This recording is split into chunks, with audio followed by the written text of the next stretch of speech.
सभी को पता होगा कि जन्माष्टमी क्यों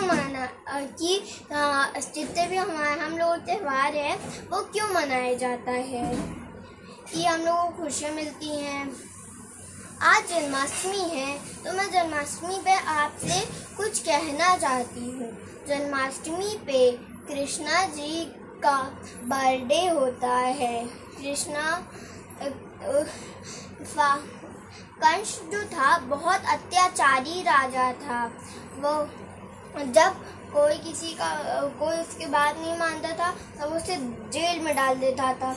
उसने अपने पापा अग्रसेन को भी जेल में डाल दिया था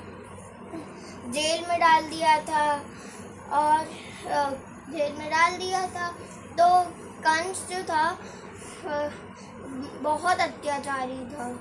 उसकी एक बहन थी, उसका नाम था देवकी। कंस ने देवकी का विवाह अपने मित्र वासुदेव से किया था।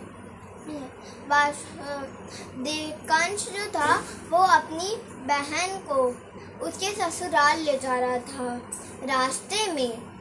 रास्ते में एक आकाशवाणी हुई कि जिस बहन को तुम इतने प्यार से अपने उसके ससुराल ले जा रहे हो, उसी का 8वां पुत्र तुम्हें मार देगा। तो फिर कंस भयभीत हो गया। कंस ने देवकी और वासुदेव को एक जेल में डाल दिया। उसके जितने भी 7 पुत्र हुए कंस ने उसको मार दिया।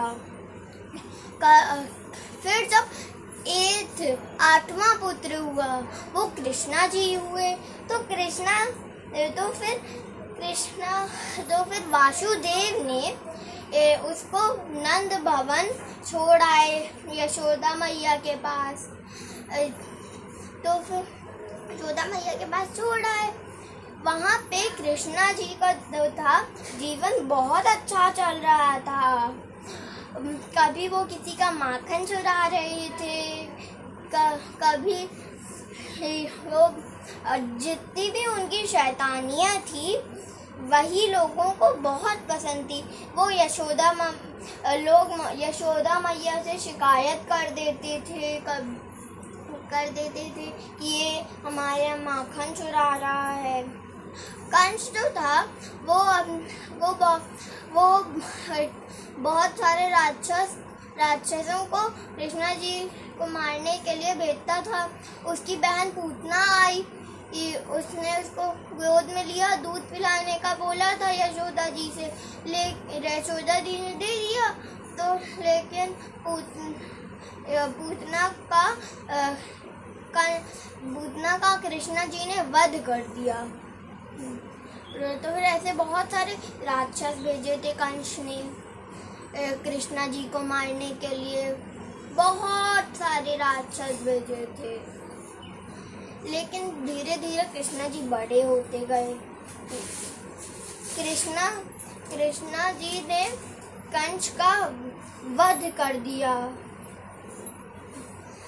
फ्रेंड्स, जन्माष्टमी पे मंदिर सजते हैं, कृष्णा जी की मूर्तियाँ लगती हैं। जो कृष्णा जी की मूर्तियाँ होती हैं वो हम लोगों को लीलाएं बताती हैं। उनकी कृष्णा जी की लीलाएं बताती हैं। कृष्णा जी की कभी वो खेलते हुए होता है, कभी खेलते हुए, और कभी यशोदा मैया को परेशान करते हुए होते हैं। हमारे देश ऐसे बहुत सारे फेस्टिवल्स हैं।